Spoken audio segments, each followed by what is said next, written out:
పరిశుద్ధ పరమ దివ్య సప్రసాదమున సదాకాలము ఆరాధన స్తుతియు స్తోత్రములు నమస్కారము కలుగునుగాక.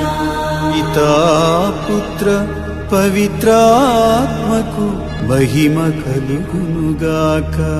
ఆదిలో కలిగినట్లు ఇప్పుడును మరెప్పుడును సదాకాలము కలుగునుగాక.